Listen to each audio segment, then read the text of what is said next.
If you spend years fixing other people's messes, eventually they decide you owe them your dignity too.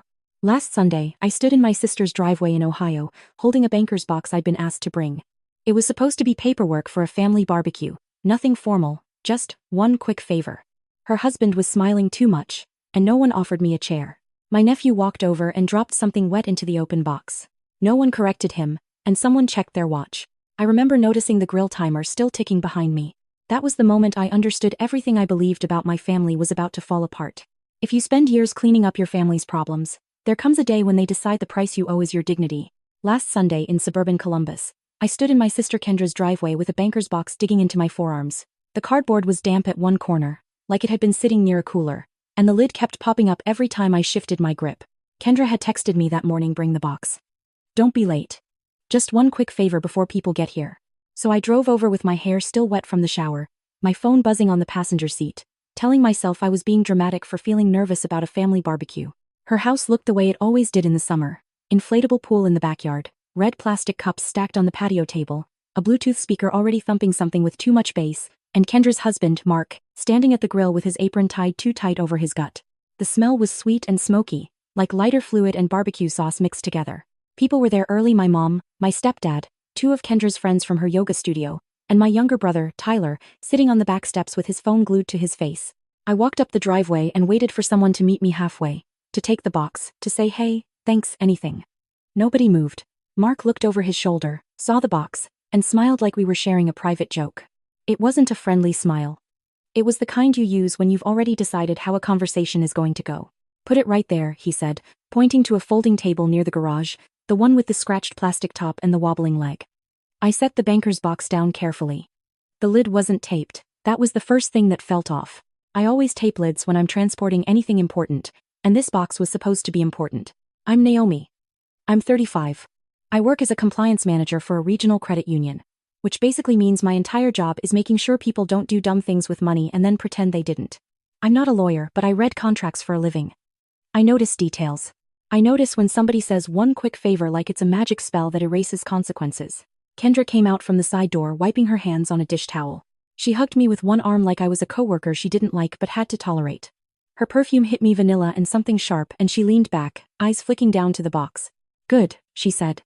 "You brought it. What's in it?" I asked, trying to keep my tone light. "You didn't tell me." Kendra's eyes narrowed just a hair. "Paperwork. Stuff you're better at than the rest of us." That was another familiar move. Compliment with a hook in it. "You're better at this. You handle it. You'll do it right." The same line that had been used on me since I was a kid with straight A's and a messy sibling who always needed rescuing. I glanced toward the backyard, expecting to see the usual chaos: kids running, someone spilling a drink, my mom trying too hard to make it all feel normal. But it was quiet in a strange way, like everyone was waiting for something. Tyler didn't look up from his phone. My mom stood near the patio door with her arms crossed, watching me like I was about to do something embarrassing. Mark flicked a burger, then checked his watch, then flipped another burger like the burgers were keeping time. "Naomi," my mom said, finally stepping forward. "We need you to just listen. Before you start asking a million questions. It's something why." My stomach did that little drop it does when a meeting invite pops up on your calendar titled "Quick Chat" and you already know it's not going to be quick. "Okay," I said. "I'm listening." Kendra picked up the box lid and rested it against the side like she didn't want it in the way. The top page inside had my name printed on it in bold, black letters. Not handwritten. Typed. Formal. My name and my address. I stared at it and felt heat crawl up my neck. "Why is my address on there?" Mark wiped his hands on his apron and came closer. He stood on the other side of the table like it was a negotiation. "Because you're the responsible one," he said. "And because this is basically already your problem." That line hit harder than it should have, because it wasn't new. It was just said out loud this time, in daylight, with people listening. "Kendra," I said, not looking at him. "What is this?" Kendra lifted her chin. "It's a form. To make things easier." "Easier for who?" "For Mom." She snapped. "For all of us. You're always acting like you're the only one who helps, but you don't actually commit to anything." My mom made a small sound, like she was agreeing without wanting to be seen agreeing. I leaned over the box. Under the top page were copies of bank statements, a deed, a stack of medical bills, and a thick packet with a sticky note on it that said, "Sit here," in pink ink. It didn't feel like a barbecue anymore. It felt like an ambush dressed up with burgers and paper plates. Then my nephew Logan wandered over. He's 9. Kendra's kid. Same sandy hair as his dad. Same curious eyes that always look like he's studying people for weaknesses. He had been playing with a water gun in the yard, spraying the fence, spraying the dog, spraying his sister until she screamed and Kendra told her to stop being dramatic. Logan came to the table with the water gun still in his hand. He looked into the box, then looked up at his mom. Kendra gave him a quick, subtle nod, like she was giving him permission without saying it. Logan lifted the water gun and aimed it down into the box. I opened my mouth, not even thinking, just reacting. Logan, hey, don't. He pulled the trigger. A thin stream hit the stack of papers, darkening them instantly, turning the edges soft. The top page with my name on it buckled like it was alive. Something inside me went rigid. I reached for the box, but Mark's hand came down on the lid edge, holding it in place like he was steadying it. Logan tilted the water gun a little, and something wet and clumpy slid out of the nozzle and dropped into the box. It wasn't just water. It was sticky, reddish-brown, like sauce or marinade, and it landed right on the signature page, spreading slowly across the printed lines.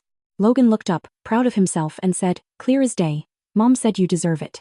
It's Asian too as Friday." The words didn't sound like a kid being silly. They sounded rehearsed. For 1 second, the only sound was the grill timer ticking behind me, steady and patient, like it didn't care what kind of family I belonged to. Then someone laughed. Kendra laughed first, sharp and quick, like she was relieved. Mark laughed like it was a harmless prank. Tyler made a snorting sound without looking up. My mom covered her mouth with her hand, but her eyes were smiling, and that was worse than the laughter. Even the 2 yoga friends looked amused in that awkward way people do when they're trying to match the mood of the host. I stared at the box. At my name. At the ink blurring on the page. At the sticky mess soaking into documents that looked expensive, official, like they weren't supposed to be handled with barbecue sauce and jokes. My chest tightened so fast it felt like my ribs had shifted. My hands went cold. I wanted to speak, but my throat wouldn't cooperate. I could feel my heartbeat in my fingers, like my body was trying to warn me to get away. "Kendra," I said finally, and my voice didn't sound like mine. "Why would you say that to him?" Kendra shrugged, like I'd asked why the sky was blue. "Oh my God, Naomi. Relax. He's a kid. He just ruined," I started. Mark cut in, still smiling. "It's just paper. We've got copies." My mom's voice came in soft and disappointed. "Why do you always make everything a big deal?" I looked around the yard, at the balloons tied to the patio railing, at the bowls of chips sweating in the heat, at the happy little setup that suddenly felt fake, like a stage. I realized with a sick clarity that they weren't laughing because Logan had done something impulsive. They were laughing because the point of the moment wasn't the papers. The point was me, watching me swallow it. Watching me accept it. I picked up my purse from the chair no one offered me. I didn't slam anything. I didn't yell. I just closed the box lid gently, even though it was useless now, and I stepped back like I didn't want the mess on me. "Naomi," my mom warned, like she was scolding a teenager. "Don't you dare storm off." I looked at her and felt something inside me change shape. Not loud. Not dramatic. Just a quiet snap, like a thread pulled too tight for too long. "I'm not storming off," I said. "I'm leaving." Kendra rolled her eyes. Unbelievable. Logan watched me like he was waiting for the next instruction. I walked to my car with my vision blurring at the edges. I drove out of the neighborhood on autopilot, hands locked on the steering wheel, my stomach twisting so hard I thought I might throw up. At a red light, I glanced at myself in the rearview mirror and barely recognized the woman staring back, jaw clenched, mascara already smudging, eyes wide like she'd just seen something she couldn't unsee. When I got home, I sat on the edge of my couch with my shoes still on and my purse still on my shoulder like I was afraid to settle, afraid that if I sat down properly, I'd fall apart. My phone lit up 10 minutes later. A text from my mom. "Don't contact us until you can apologize. You embarrassed your sister in front of everyone." Then the family group chat pinged. Kendra had posted first. "Just so everyone knows, Naomi showed up with an attitude and tried to start drama. Logan barely squirted some water and she acted like we assaulted her. Typical." More messages followed, stacking up fast, each one rewriting what I'd just lived through, each one asking me to accept their version like my own eyes weren't reliable. I stared at the screen until the words stopped looking like words. And that's when I understood the part they didn't realize yet. While they were laughing in that driveway, while they were turning me into the villain for refusing to be humiliated, they were also pushing me toward a decision that would take away the one thing they'd been counting on for years, my silence. I didn't always know I was supposed to be the quiet one. It wasn't announced or written down anywhere. It just became obvious over time. The way gravity becomes obvious when you stop fighting it. I grew up in a split-level house on a cul-de-sac in Dayton, Ohio, the kind of neighborhood where everyone knew which garage door belonged to which family and kids rode bikes in lazy circles until dinner. Kendra is 3 years older than me. Tyler is 5 years younger. That made me the middle child, which sounds like a cliche until you live it and realize how accurate the stereotypes are. Kendra was loud, opinionated, and restless. Tyler was charming, funny, and always in some kind of trouble. I was the one who followed rules because someone had to. When we were kids, my parents liked to say Kendra had fire. They said it with pride, like it was a rare quality. If she slammed doors or talked back, it was passion. If she forgot her homework, she was just bored because she was too smart for busy work. Teachers would call home and my mom would nod sympathetically, already defending her before the conversation ended. Tyler came later, and by then my parents were tired. He was the baby, the surprise, the one who got away with things because everyone said, he's just little, even when he wasn't anymore. If he broke something, it was an accident. If he lied, it was imagination. If he failed a class, it was because the teacher didn't understand him. That left me. I learned early that being easy made life smoother. I didn't throw tantrums because no one rushed to calm me down. I didn't talk back because it didn't change anything. I brought home good grades and kept my room clean and made myself useful. I folded laundry without being asked. I babysat Tyler while Kendra went out with her friends. I learned how to read the room, how to anticipate moods, how to stay out of the way. At parent-teacher conferences, my teachers would smile and say, Naomi is such a pleasure. My mom would nod and say, she's always been like that, like it was a nice extra, not something that had cost me anything. No one ever asked me how I felt about being a pleasure. By high school, the pattern was locked in.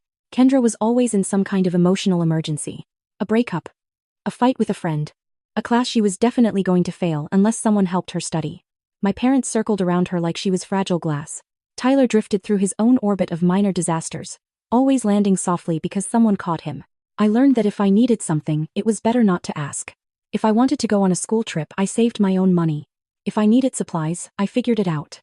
The unspoken rule was that my needs were optional.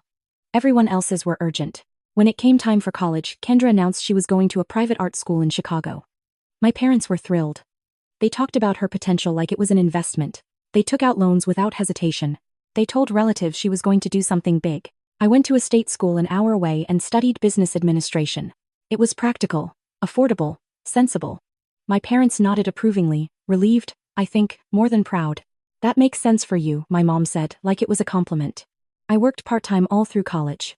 I learned how to budget, how to read contracts, how to stay calm when other people panicked. When Kendra dropped out after 2 years with debt and no degree, my parents didn't scold her. They told her she'd found herself. When Tyler switched majors 3 times and then quit entirely, they said college wasn't for everyone. When I graduated and landed a job at a credit union, nobody threw a party. My dad shook my hand. My mom told me to make sure I picked a job with good benefits. That was the celebration. I moved to Columbus for work. It wasn't glamorous, but it was steady. I paid my bills on time. I built a small savings account. I rented a modest apartment and furnished it slowly, buying things on sale, choosing pieces that would last. I liked the quiet. I liked knowing where my money went. That's when the favors started. At first, they were small. My mom would call and ask me to look over a bill she didn't understand. Tyler needed help setting up a payment plan for a credit card he'd maxed out. Kendra wanted advice on a lease she was thinking of signing with Mark, her boyfriend at the time. You're good at this stuff, they'd say. You don't mind, right? I didn't mind. Or at least, I told myself I didn't. Helping felt familiar. It felt like my role. And I liked being useful. I liked being the one who could fix things quietly, without drama. When Kendra married Mark and moved into the house in Columbus, the requests escalated. Mark ran a small contracting business that always seemed to be on the edge of something: success, failure, expansion, collapse. He talked fast and smiled a lot and treated money like it was theoretical. Kendra loved that about him.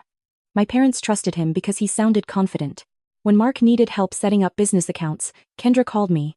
When there were questions about taxes, they looped me in. When my mom had a health scare and medical bills started piling up, they asked me to help organize everything just temporarily. I told myself it was fine. I told myself families help each other. I told myself I was lucky I had the skills to do it. What I didn't notice at first was how quickly help turned into assumption. How my name started appearing on documents without discussion. How decisions were made and then presented to me as facts. How gratitude was replaced with expectation. When I hesitated, even once, the tone shifted. My mom would sigh and say, I thought you'd understand. Kendra would get sharp and accuse me of being judgmental. Mark would laugh and say I worried too much. So I stopped hesitating. By my early 30s, I was deeply embedded in everyone else's finances while keeping my own life deliberately small. I didn't buy a house. I didn't take risks. I told myself I was being responsible, but part of me knew I was keeping myself flexible in case someone needed me. I didn't think of it as sacrifice. I thought of it as being smart. Looking back now, the warning signs were there. The way no one ever asked if I was okay with things. The way my help was invisible until it was threatened. The way my value was tied entirely to what I provided, not who I was. Standing in Kendra's driveway last Sunday, watching that water and sticky sauce soak into paperwork with my name on it, I realized something I should have understood years earlier. I wasn't the helper in my family. I was the buffer. And buffers are only appreciated until they stop absorbing the damage. By the time I turned 33, my life looked stable from the outside in a way that made people assume it had always been that way. I had a mid-level position at the credit union, a reputation for being meticulous, and a small team that trusted me to clean up situations they didn't fully understand. I paid my rent early every month. I cooked most of my meals at home. I didn't carry debt beyond a modest car loan I could have paid off faster if I wanted to. Inside the family, though, that stability translated into something else entirely. It wasn't seen as effort or discipline. It was seen as availability. Kendra, on the other hand, lived loudly. After marrying Mark, she reinvented herself every few years. First she was a yoga instructor, then a lifestyle coach, then a wellness brand consultant. Each version came with new business cards, new social media bios, and new expenses. Mark's contracting business grew and shrank in cycles that never seemed to stabilize. When things were good, they posted pictures from weekend trips and talked about expansion. When things were bad, the phone calls started. My parents lived on a fixed income by then. My dad had retired early after a back injury, and my mom worked part-time at a local library. They were careful with money in theory, but whenever Kendra needed something, the rules bent. When Tyler drifted from job to job and crashed on friends' couches, my parents framed it as him finding himself. I was never framed that way. I was framed as finished. Settled. Taken care of. You've always been so independent, my mom liked to say. We never worry about you. She meant it as praise. What it actually meant was that worrying about me was unnecessary because I would handle myself. And everyone else. At work, my role kept expanding because I was good at saying yes. When the credit union absorbed a smaller branch and the accounts were a mess, I volunteered to help with the transition. When a regulatory review flagged inconsistencies, I stayed late for weeks to straighten them out. I didn't crave attention. I craved order. I liked knowing where the cracks were and sealing them before anything leaked. My boss trusted me. Auditors trusted me. That trust came with access systems, documents, authority to flag issues before they became problems. I never thought of that access as power. It was just part of the job. The first time my family crossed a line I should have noticed was subtle enough that I ignored it. Mark had asked me to review some paperwork related to a short-term loan he was taking out for equipment. Just to make sure we're not getting screwed, he said, half joking. I looked it over and pointed out a clause that could cost him more than he expected. He brushed it off. It'll be fine, he said. A month later, when the loan term shifted and he panicked, Kendra called me crying, saying Mark didn't understand what he'd signed. I fixed it. Quietly, I negotiated, explained, smoothed things over. Mark thanked me with a slap on the back and a beer he never actually handed me. After that, they stopped asking me to look at things before signing. They just brought me in after. Can you fix this? Became the default question. I told myself it was because they trusted me. I didn't notice that they were also insulating themselves from consequences by leaning on my competence. The biggest shift came the year my mom had surgery. Nothing life-threatening, but enough to rack up medical bills that arrived in thick envelopes with red print. My parents were overwhelmed. Kendra was too stressed to help. Tyler was nowhere to be found. I stepped in. I organized the bills, set up payment plans, talked to billing departments. Somewhere along the way, my name ended up on a form authorizing me to discuss accounts on my parents' behalf. It made things easier. Everyone agreed. That authorization was supposed to be temporary. It never expired. Around the same time, Mark's business hit another rough patch. A supplier dispute. A delayed payment. He and Kendra started talking about consolidating expenses, streamlining things. They asked if I could help them get organized. That was the word they used. Organized. What they meant was entangled. I remember sitting at my kitchen table one night, laptop open, papers spread out, my phone pressed between my shoulder and ear while Kendra talked fast about how this was just a formality, how it didn't really mean anything. She kept saying, "It's just on paper," like paper didn't matter. I hesitated. Not long. Just enough to ask a question. What happens if something goes wrong? I said. Whose responsibility is this, legally? There was a pause. Mark laughed. You're always thinking worst case. Kendra sighed. Naomi, why do you always have to complicate things? My mom chimed in from the background. Sweetheart, we wouldn't ask if it wasn't important. So I agreed. Not because it felt right, because it felt expected. From that point on, my role shifted again. I wasn't just the helper. I was the stabilizer.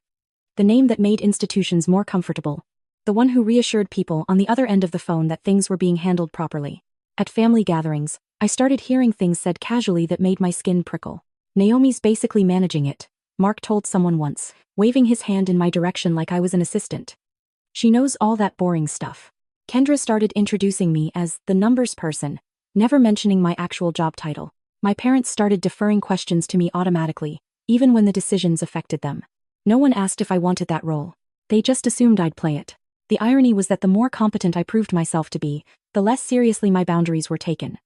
Any attempt to slow things down was interpreted as reluctance. Any request for clarity was treated like criticism. I noticed the shift in myself, too. I stopped sharing details about my own life because they were irrelevant to the family narrative. I dated less. I traveled less. I kept my schedule flexible, just in case. When friends asked why I didn't buy a house or take a promotion that would have moved me out of state, I joked about liking my routine. The truth was simpler and uglier. I was afraid that if I made myself less available, everything would collapse. What I didn't understand yet was that my availability wasn't preventing collapse. It was delaying it. And delaying it just long enough for everyone else to forget what accountability felt like. Standing in Kendra's driveway, watching my name blur on paper, soaked in sticky sauce, I finally saw how little my actual success mattered to them. My job. My skills. My careful life. Those things weren't respected. They were consumed.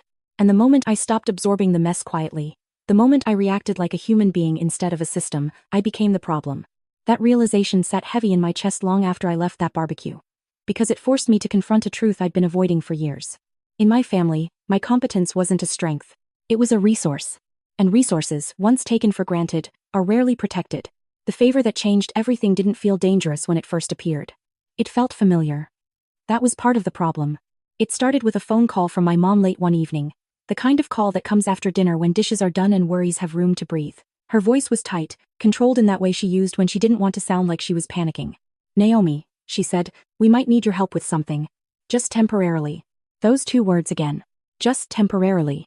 She explained that Mark's business had been flagged during a routine review connected to a commercial property lease. Nothing dramatic, she insisted.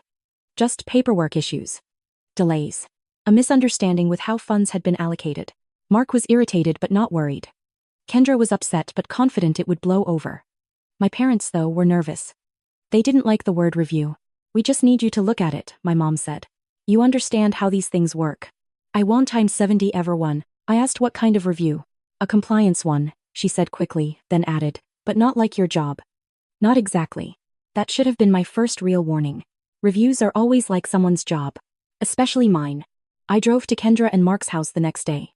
The mood was tense but performative. Mark paced while talking too much. Kendra kept checking her phone and snapping at Logan for being loud. The kitchen table was covered in folders, receipts, contracts, and envelopes that had been opened and reopened so many times the edges were soft. Mark slid a stack of papers toward me. "They're asking for explanations," he said. "Dates. Transfers. It's stupid." I flipped through the documents slowly. My stomach tightened with every page. Nothing was blatantly illegal. That was the worst part. It was messy, careless, and overly casual, the kind of financial behavior that draws attention when people start asking questions.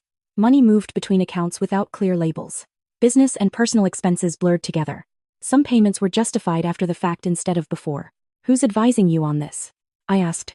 Mark shrugged. "Nobody. It's small-time stuff. They just don't get how real businesses work." I looked at Kendra. "You should get a professional." "I ever fiver stand." She waved me off.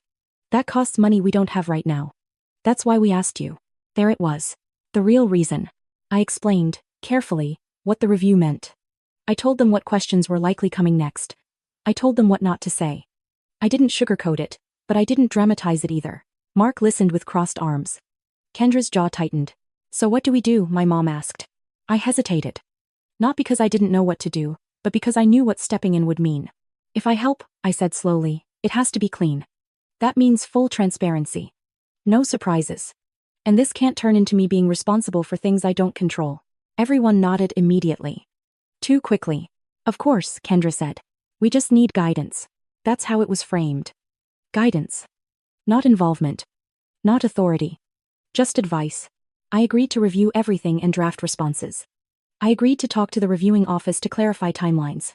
I agreed to help organize documentation so Mark wouldn't make things worse by reacting emotionally. What I didn't agree to, at least not explicitly, was becoming the point person. But that's what happened. The emails started coming to me directly. The phone calls followed. Mark stopped answering questions and deferred them to me. Kendra told people, casually, That I was handling it. My mom started telling relatives not to worry because Naomi was on it. I noticed my name showing up more often. On forms. On correspondence. On authorizations. When I questioned it, Mark laughed. It just makes them take us more seriously, he said. You sound official. I told myself it was fine. I told myself it was temporary. I told myself that once the review ended, things would return to normal. They didn't. The review uncovered issues that needed correction. Deadlines were set. Certain actions had to be taken by specific dates. I made it clear what was required. I documented everything. I sent follow-up emails summarizing conversations, the way I always did at work. But inside the family, those boundaries blurred fast. When Mark missed a deadline, it became my fault for not reminding him enough. When Kendra disagreed with a recommendation, she accused me of siding with outsiders. When my mom worried aloud about worst-case scenarios, she expected reassurance on demand. One night, after a long day at work followed by hours of family calls, I said something I'd never said before. I can't keep doing this at this level. I told Kendra over the phone. You need to take responsibility for your business. There was silence on the line. Then Kendra laughed, short and sharp. Wow, she said. So now you're threatening us. I'm not threatening anyone, I said. I'm setting a boundary. She scoffed. You love being the hero. Don't pretend this is a burden. Tonight does it. That stung more than I expected. Because part of me worried she was right. Part of me wondered if I had built my identity around being needed. The review eventually closed. No penalties. No fines. Mark and Kendra celebrated like they'd won a game. There were drinks. There were jokes about how overblown it all had been. Nobody thanked me. Instead, they acted like the whole thing had resolved itself. That's when the second favor appeared. It was presented as a logical extension of the first. Since I already understood their financial structure. Since I already had access. Since institutions already recognized my name. It just makes sense, my mom said. You're already involved. This time, it wasn't about advice. It was about signing something. They framed it as protection. As a safety net. As a way to make sure nothing like the review ever happened again. They told me it didn't change ownership. Didn't give me responsibility. Didn't mean anything in practice. It's just a precaution, Kendra said. You don't have to do anything. I read the document 3 times. My instincts screamed. The language was vague, where it should have been specific.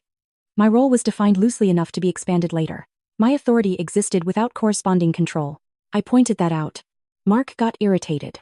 My mom looked hurt. Kendra accused me of not trusting them. In the end, the pressure wasn't aggressive. It was disappointed. It was tired. It was framed like I was letting everyone down. So I signed. Not because I believed them. Because I believed I could manage it. That was the mistake. Because the moment I signed, the dynamic shifted completely. What had been favors became obligations. What had been temporary became assumed. What had been quiet cooperation became entitlement. And by the time I realized the trap had closed, my name wasn't just on the paperwork. It was tied to everything they didn't want to be accountable for. The shift didn't happen all at once.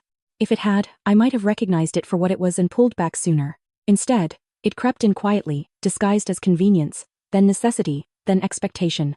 After I signed that document, my phone became the default contact for anything remotely financial in the family. Bank notices, insurance questions, billing disputes. Everything funneled through me. Mark stopped opening mail altogether.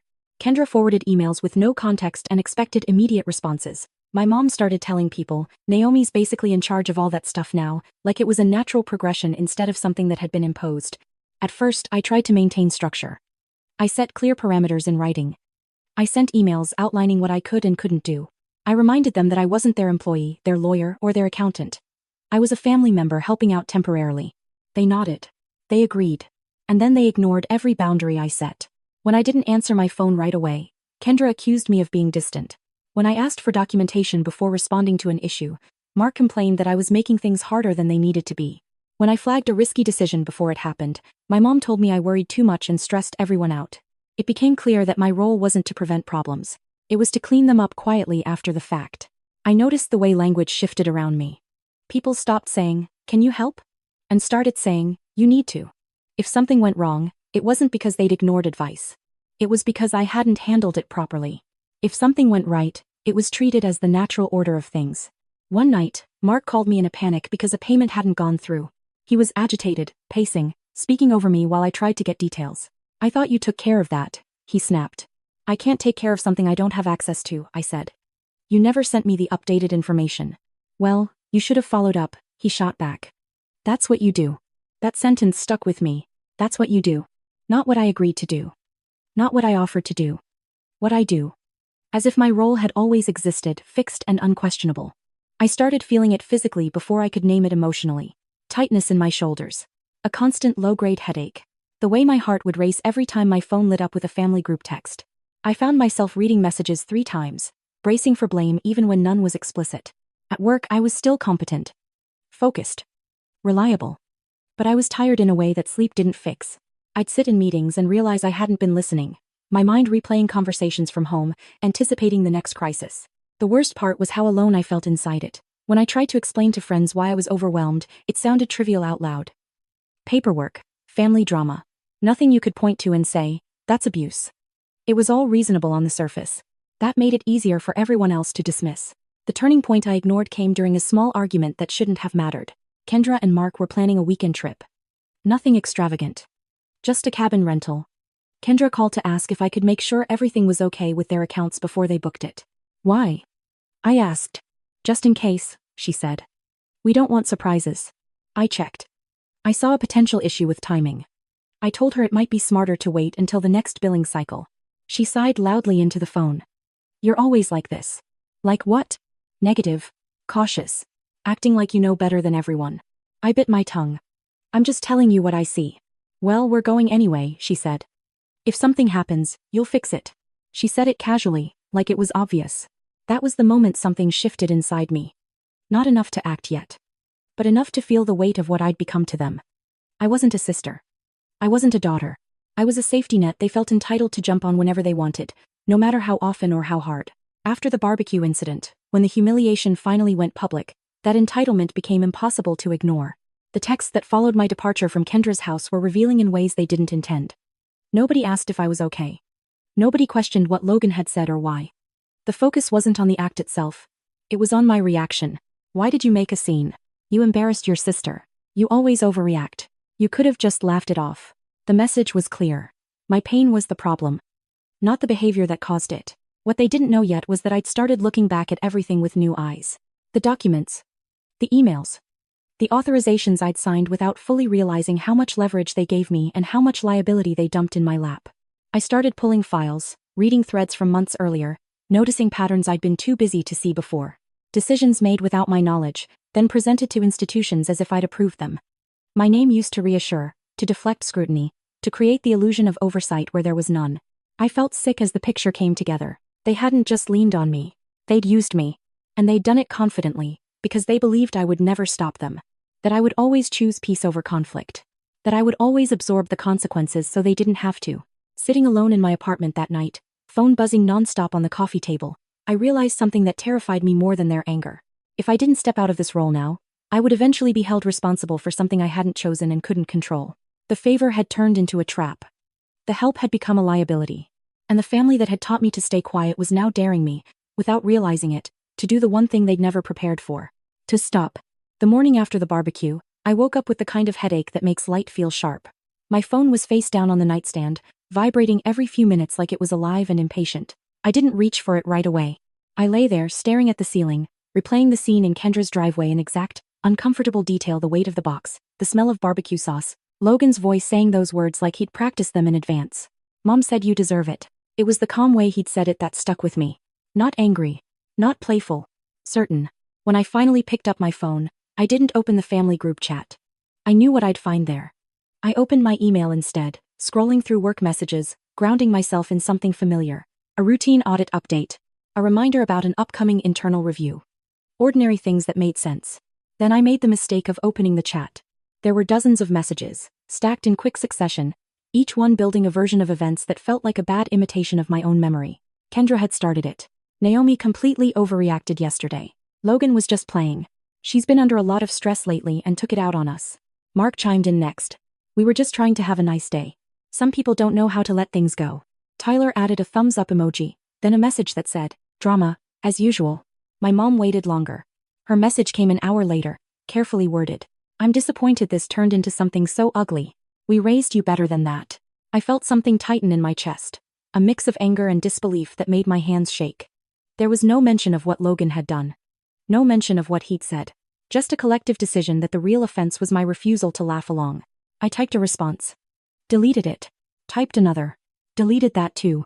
Anything I wrote would be twisted, minimized, or used as proof that I was unstable. I'd seen that pattern too many times, so I didn't respond. That silence didn't sit well with them. By mid-morning, Kendra was texting me directly. Are you really going to ignore everyone? This is so immature. I set my phone down and tried to breathe. I told myself I needed time. That I was allowed to take space.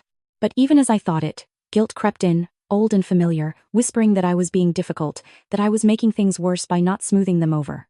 Around noon, my mom called. I let it go to voicemail. Her message was tearful but not apologetic.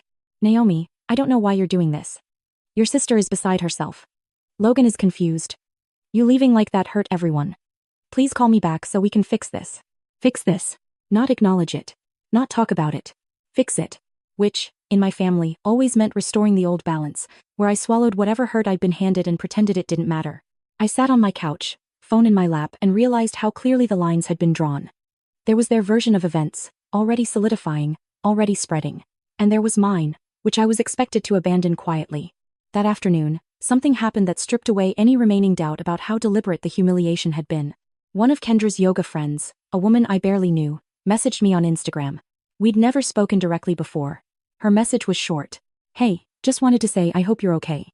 That was uncomfortable to watch. My heart skipped. I stared at the screen, rereading it to make sure I wasn't projecting.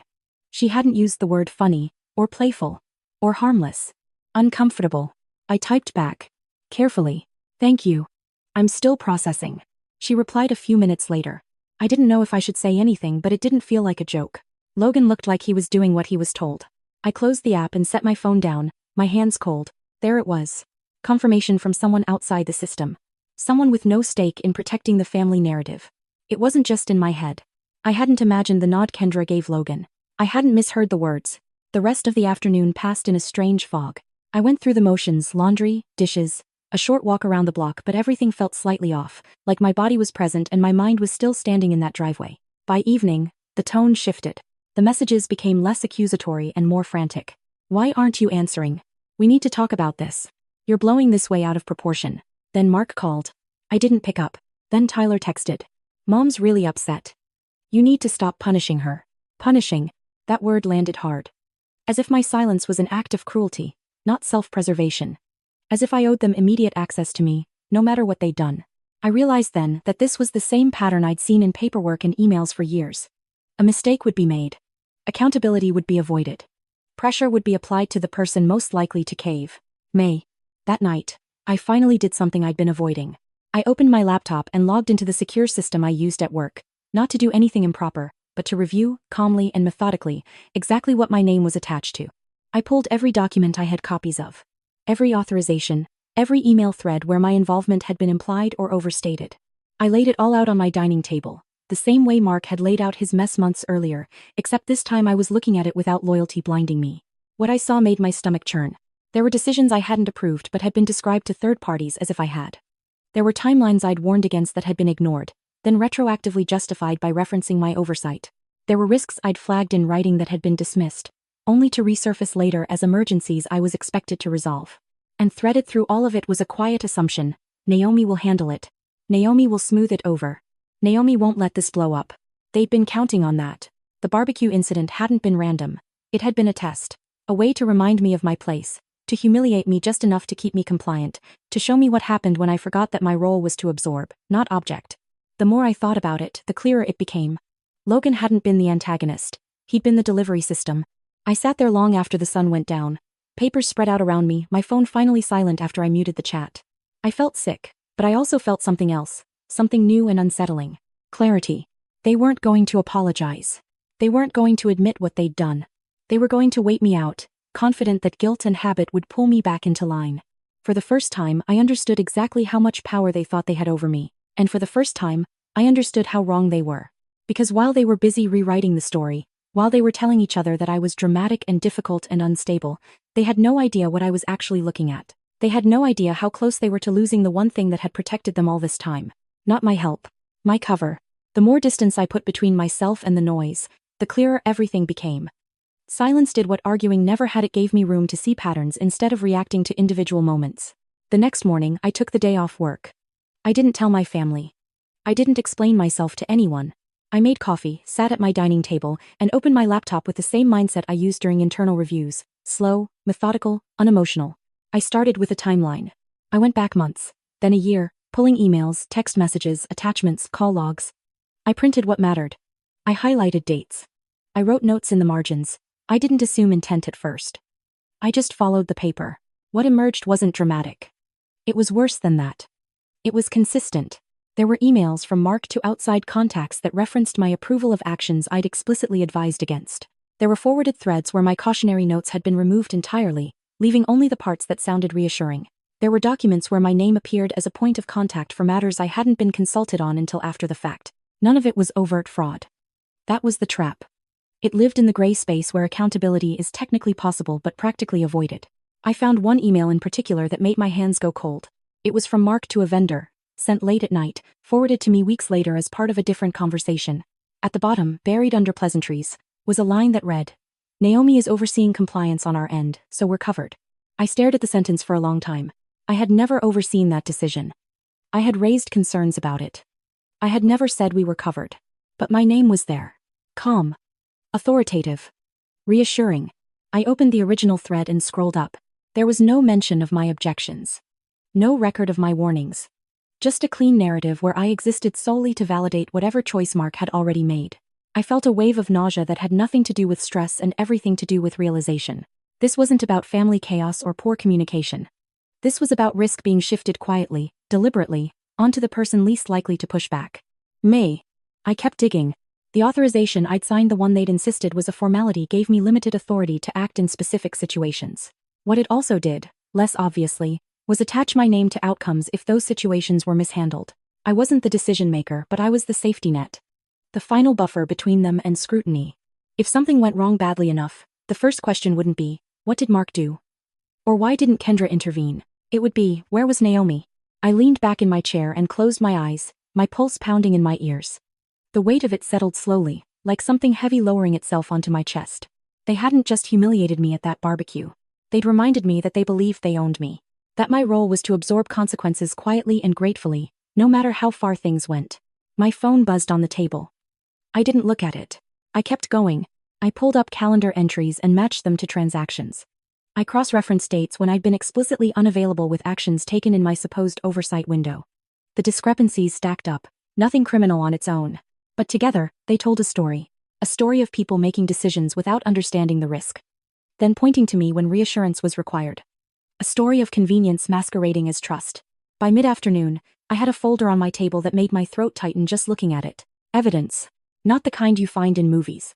No smoking gun. No single explosive revelation. Just a clear, documented pattern that said one thing very plainly. They had been using my credibility as a shield. I thought about Logan again. About the nod Kendra had given him. About the words she'd put in his mouth. You deserve it. It hadn't been about sauce or paperwork. It had been about reminding me that resistance came with consequences. That embarrassment was the price of stepping out of line. I realized then that the lie they were telling about the barbecue wasn't just for the family group chat. It was for themselves. They needed to believe I was dramatic, unstable, unreasonable, because the alternative that they had deliberately crossed a line would force them to face what they'd been doing all along. Late that afternoon, I received an email that felt like the final confirmation I needed. It was from a third-party office involved in one of Mark's ongoing matters. The tone was polite but firm. They were following up on an earlier conversation and wanted to confirm next steps. They addressed the email to me. I read it twice, then a third time, my stomach sinking. They assumed I was still involved. Not because I'd agreed to be. Because they'd been told I was. I replied carefully, choosing every word the way I did when responding to regulators. Thank you for reaching out.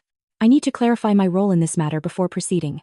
I was not consulted on the decision referenced below and cannot confirm oversight as described. Please direct future correspondence to the appropriate party. I hit send and sat very still. That was the first crack in the illusion. Within minutes, my phone rang. Mark's name flashed on the screen. I didn't answer. He called again. Then Kendra. Then my mom. I watched the screen light up and go dark over and over, my heart racing, my mouth dry. For years, this would have sent me into immediate damage control mode. Apologies. Explanations. Reassurance. This time, I let it ring. Because now I understood something that shifted the ground under my feet. The moment I stopped covering for them, The moment I stepped out of the role they'd assigned me, their entire system started to wobble. They weren't angry because I'd been hurt. They were angry because I'd become unpredictable. And unpredictability, in a setup like ours, was dangerous. I gathered the papers on my table and slid them into a folder, my movements steady despite the adrenaline humming through me. I didn't know exactly what I was going to do next. Not yet. But I knew one thing with absolute certainty. The story they'd been telling about me, about my role, my responsibility, my supposed obligation, was about to meet reality. And reality, unlike me, wasn't going to stay quiet. Once I stopped reacting to their calls, something unexpected happened inside me. The panic didn't get louder. It faded. In its place came a steady, focused calm that felt unfamiliar but solid, like I'd finally put my feet on the ground after years of balancing on something unstable. That night, I slept for nearly 10 hours straight. No dreams. No jolting awake to check my phone. When I woke up, the decision I'd been circling for days was already made. I just hadn't admitted it to myself yet. I went to work the next morning and closed my office door. I didn't tell anyone what was going on at home. I didn't need sympathy. I needed precision. I pulled up the internal policies I knew by heart but hadn't looked at through this lens before. Conflict of interest. Duty to disclose. Limits of informal oversight. The words sat on the screen, neutral and unbothered by family dynamics. Policies didn't care who was related to whom. They cared about risk, exposure, and responsibility. For the first time, I read those sections not as an employee protecting my institution, but as an individual protecting myself. The truth was uncomfortable but undeniable. By allowing my name to be used the way it had been, even passively, I'd put myself in a vulnerable position. Not legally culpable yet, but close enough that if things escalated, I'd be pulled into the spotlight whether I wanted to be or not. And things were escalating.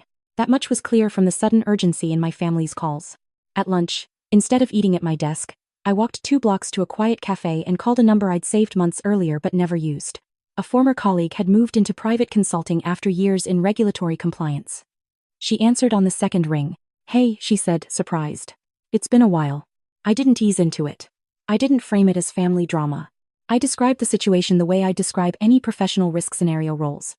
Blurred authority implied without control, documentation misused. Pressure to remain silent. She listened without interrupting. When I finished, there was a pause. Then she said something that landed with more weight than anything my family had said in years. "You know you can't stay in that position." It wasn't a question. It wasn't advice. It was a statement of fact.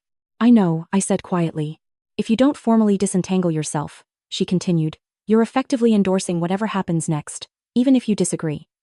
Even if you warn them." Silence is interpreted as consent.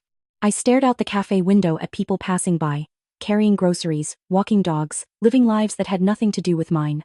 The normalcy felt surreal. "What would you do?" I asked. "I'd document everything," she said. "I'd withdraw from any role that suggests oversight. And I'd do it cleanly. In writing. Once you do that, what happens next is on them." After we hung up, I sat there for a long time, my coffee going cold in front of me. The hardest part wasn't fear. It was grief. Grief for the version of my family I'd clung to, the one where helping meant connection and sacrifice meant love. Letting go of that meant accepting something painful, that they didn't see me as a person with limits. They saw me as infrastructure. Back at my desk, I opened a blank document and began to write. I kept it factual. No accusations. No emotion. I outlined my role, clarified what I had and had not approved, and stated plainly that effective immediately, I was withdrawing from any advisory or oversight capacity related to Mark's business and any associated matters. I requested that my name no longer be used in communications or representations to third parties. I read it twice. Then a third time. My finger hovered over the send button. This wasn't revenge. It wasn't punishment. It was removal. I sent the email to Mark and copied Kendra. I didn't include my parents. Within minutes, my phone exploded. Mark called first. Then Kendra. Then my mom. Again and again, her calls overlapping with texts that ranged from confused to angry to pleading. "What are you doing? You can't just back out like this. This affects all of us. We need to talk." Now, I put my phone face down and didn't answer. Because for the first time, I understood the leverage I'd never acknowledged before. They needed my name. My credibility. My willingness to smooth things over. Without that, they were exposed not necessarily to disaster, but to reality. To questions they couldn't deflect with confidence and charm. The next day, the consequences began to surface. I received another email from the same third-party office as before. This time, it was addressed to Mark directly, with me copied for reference. The tone had shifted. It was more formal, more precise, less forgiving. They wanted clarification. Documentation. Confirmation of who held responsibility. I watched it unfold from a distance, my role now clearly defined as limited and withdrawn. For the first time, I wasn't expected to jump in and soften the edges. That evening, my mom finally got through to me by calling from a number I didn't recognize. I answered before realizing who it was. "Naomi," she said, her voice tight with panic. "What did you do?" I stepped back, I said. "From things that were never supposed to be mine. You can't just abandon your family," she said. "Do you know what kind of trouble this could cause?" I took a deep breath. My hands were steady. "I know exactly what kind of trouble it could cause," I said. "That's why I should never have been involved this way in the first place." She started to cry. Not the soft, apologetic kind. The frustrated, overwhelmed kind. "Why are you doing this now?" she asked. I thought about the driveway. The box. Logan's voice. The laughter. "Because now I see it," I said. "And I can't unsee it." She accused me of overreacting. Of being dramatic. Of punishing everyone for one bad moment. I didn't argue. I let her talk herself out, then I said the one thing that finally ended the call. "This isn't about the barbecue," I said. That just showed me what the rest of this already was.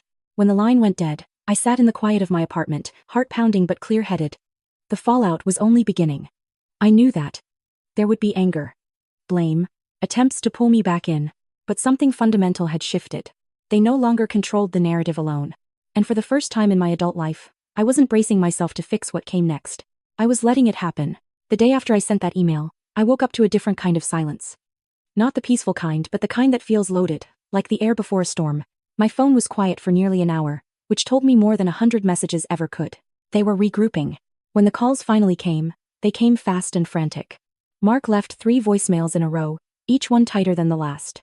The first was confused. The second was irritated. The third was openly angry, his voice raised, his words clipped. "You don't get to just walk away from this," he said. "You signed. You're involved. Call me back." Kendra followed with a text that tried a different angle. "I don't know why you're doing this, but you're really hurting Mom. She didn't sleep all night."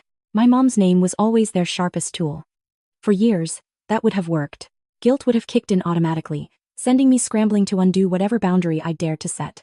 This time, it didn't. Instead, I noticed something else. Not once did any of them ask if I was okay. Not once did they mention the barbecue. Not once did they acknowledge what Logan had said or done. The urgency had nothing to do with repairing our relationship. It had everything to do with the pressure they were suddenly feeling without me absorbing it. By mid-morning, the emails started. They weren't from my family. They were from outside. One message came from a financial institution Mark worked with regularly. It was polite but noticeably firmer than before. They referenced my withdrawal from oversight and requested updated points of contact. Another came from a vendor, asking for clarification about decision-making authority moving forward. Each message was a small shift, but together they created momentum. The illusion was cracking. At lunch, I stepped outside the office and sat on a bench, letting the sun warm my face while I read through the emails on my phone. I didn't respond right away. I didn't need to. I'd already done what I was supposed to do. Now the system was doing what systems do, adjusting to new information. That afternoon, Kendra showed up at my apartment without warning. I knew it was her before I even opened the door. Her knock was sharp and impatient, the same way she knocked on our parents' bedroom door when she was a teenager and wanted something. I opened the door and stood in the frame, not stepping aside. She looked wrecked. Not crying, not fragile. Just furious in a way that made her face tight and unfamiliar. "What is wrong with you?" she demanded.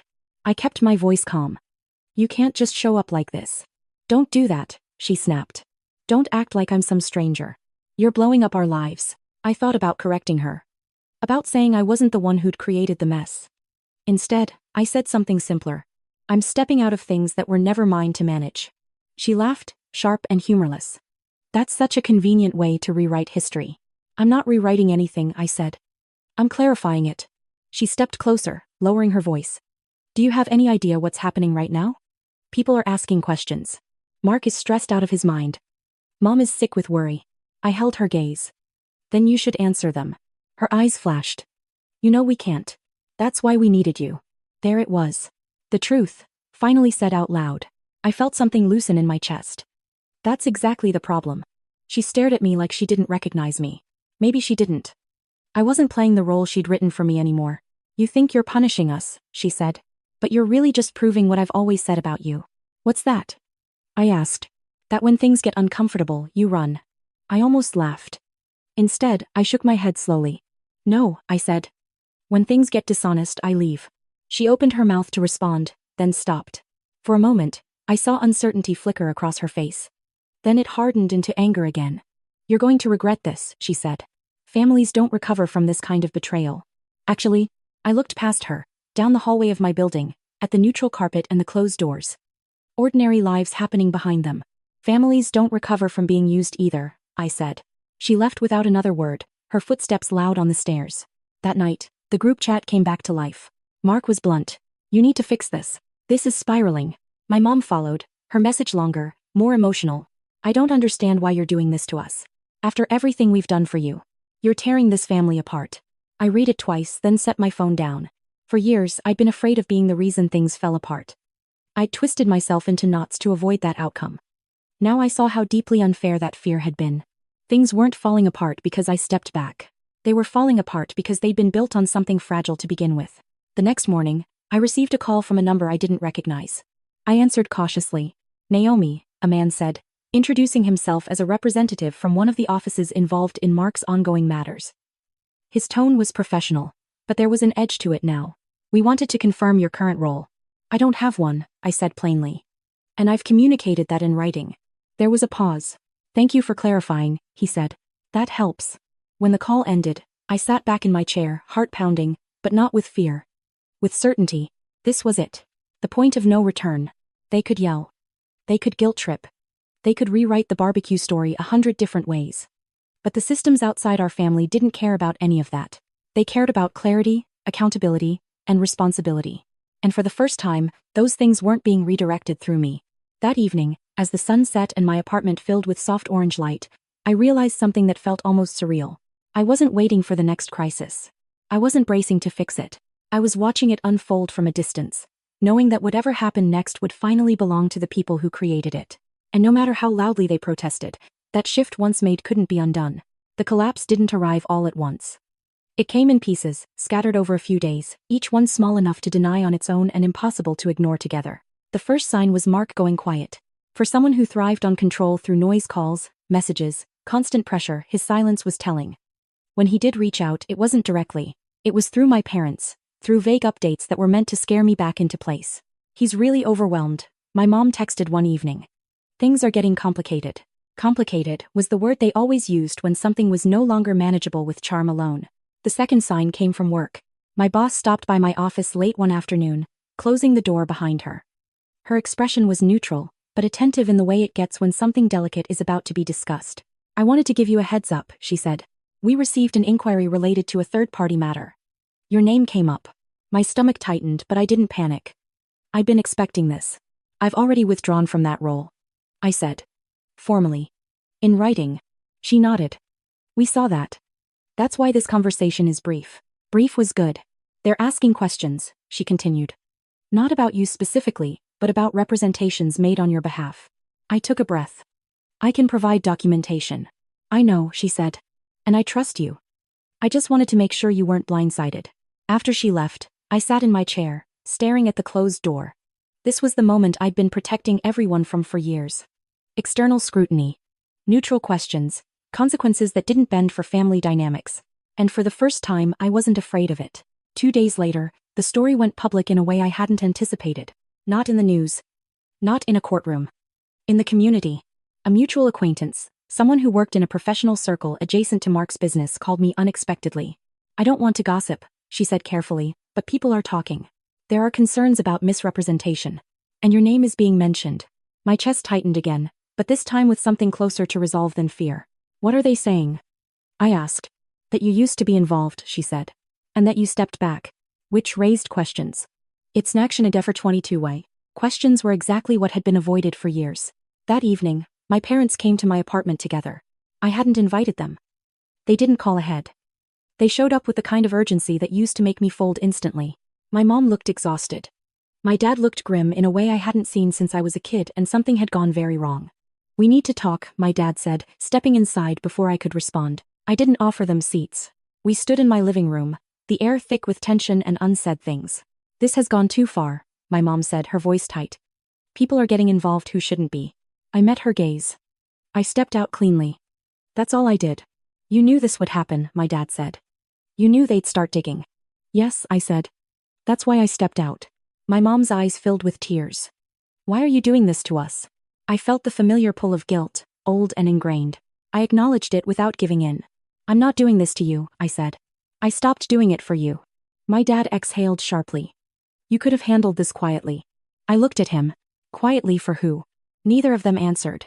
That night, the family group chat exploded again. Kendra had posted a long message, clearly written for an audience. Naomi has always had control issues. She inserted herself into things and now she's backing out and letting everyone deal with the fallout. This is exactly why I didn't want her involved in the first place. The irony almost made me smile. For years, she'd relied on my involvement while resenting it. Now she was trying to rewrite history in real time. Messages followed.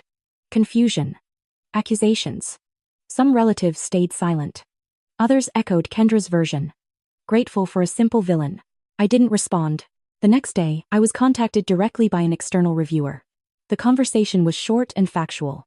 They asked about my role. I clarified it. They asked about documentation. I provided it. There was no drama. No raised voices.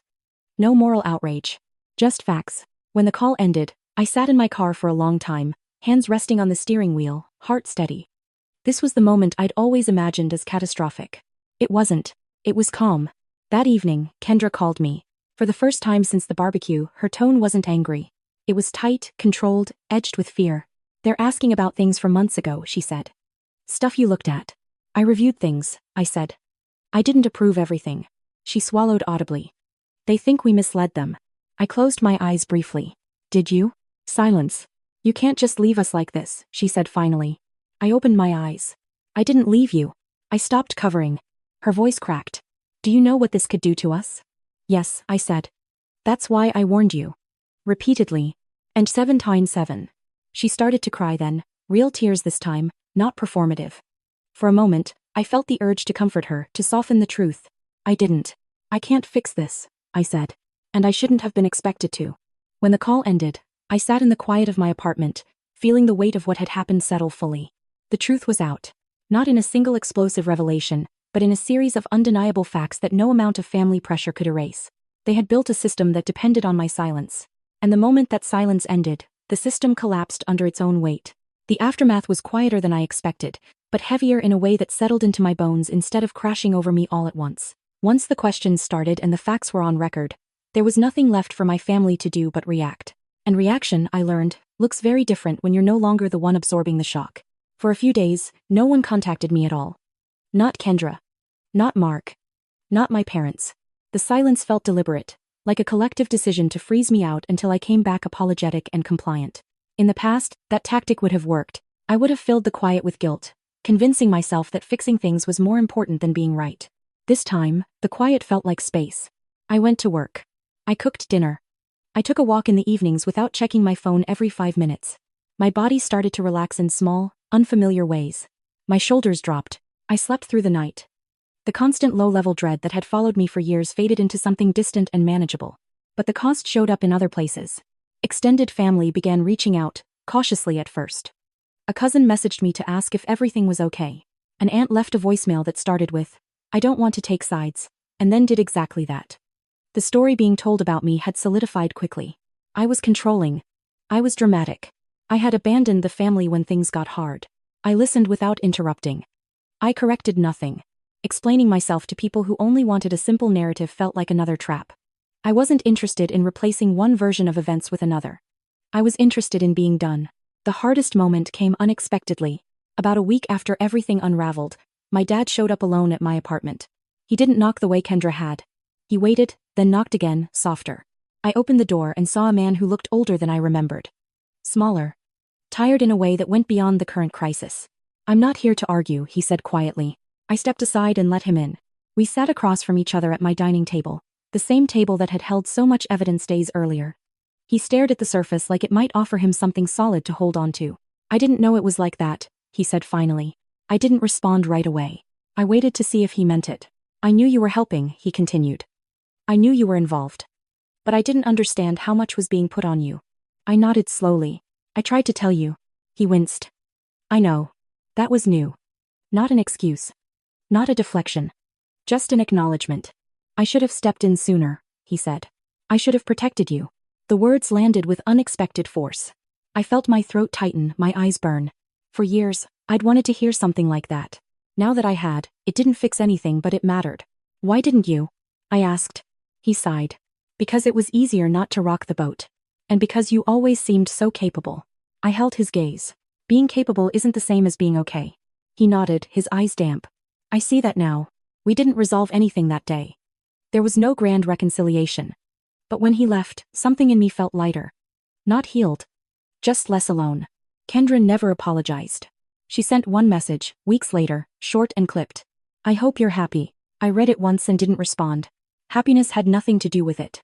Peace did. Mark faded out entirely. His name stopped appearing in my phone. Through other people, I heard that his business was under increased scrutiny. Nothing catastrophic. Just enough oversight to make shortcuts impossible. Enough accountability to make charm ineffective. My mom struggled the most. She vacillated between anger and sadness, blaming me one day and begging the next. I held firm. I answered when I could. I disengaged when the conversation turned manipulative. The most surprising development came from Tyler. He called me one night, weeks after everything had settled into a new normal. I didn't get it, he admitted. Not at first. I listened. But watching all of this, he said, it made me realize how much you've always done.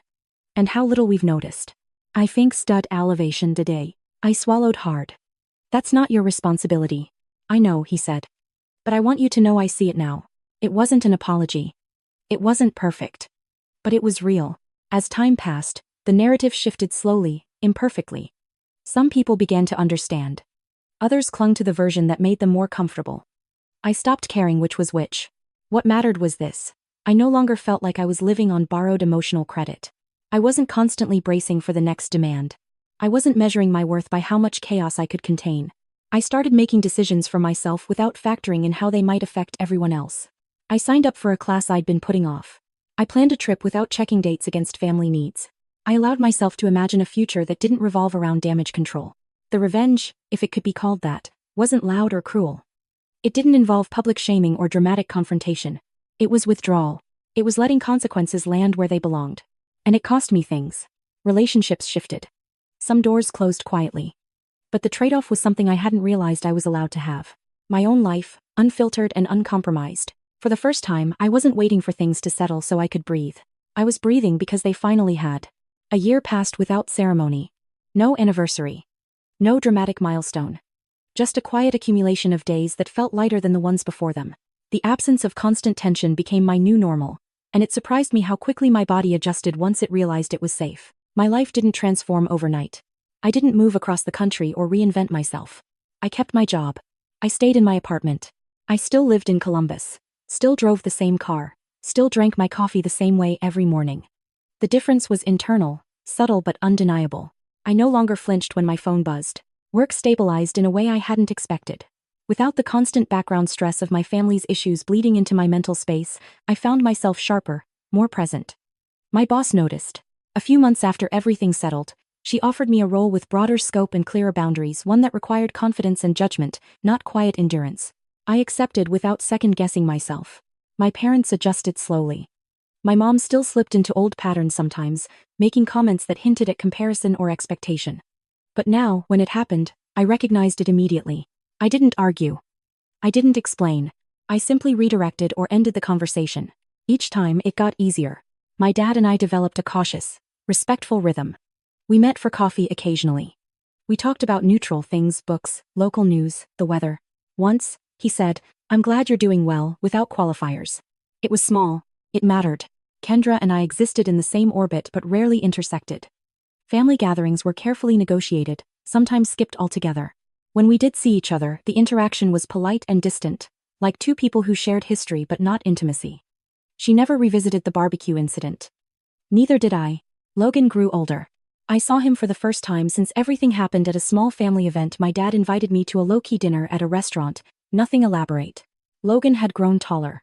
His voice had dropped slightly. He hovered near the table, fidgeting, not quite meeting my eyes. Midway through the meal, he leaned toward me and whispered, "Can I talk to you?" We stepped outside into the cool evening air.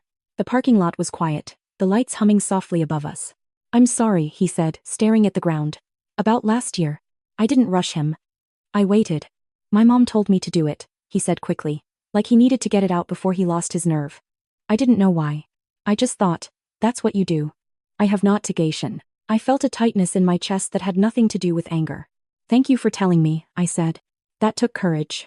He looked up, relief flickering across his face. Are you still mad at me? I shook my head. No. I was never mad at you. He nodded, absorbing that, then ran back inside when his dad called his name.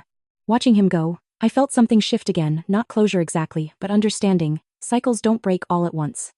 Sometimes they crack in unexpected places. Later that night, after everyone had gone home, my phone buzzed with a message from an unknown number. It was Kendra. I stared at the screen for a long time before opening it. I didn't know how else to end this, she wrote. I guess this is just how things are now. I typed a response, then erased it. Typed another. Erased that too. In the end, I sent a single line. This is how things are because this is what's healthy for me.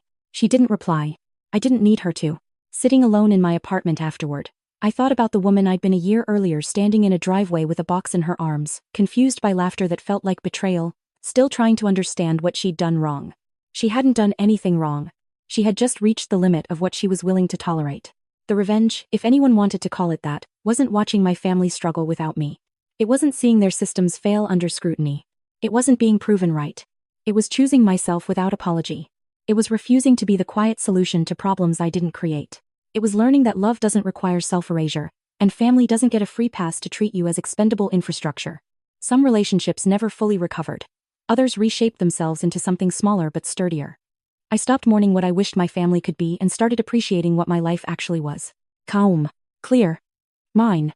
On the anniversary of that barbecue, I took the day off work and went for a long walk through a nearby park.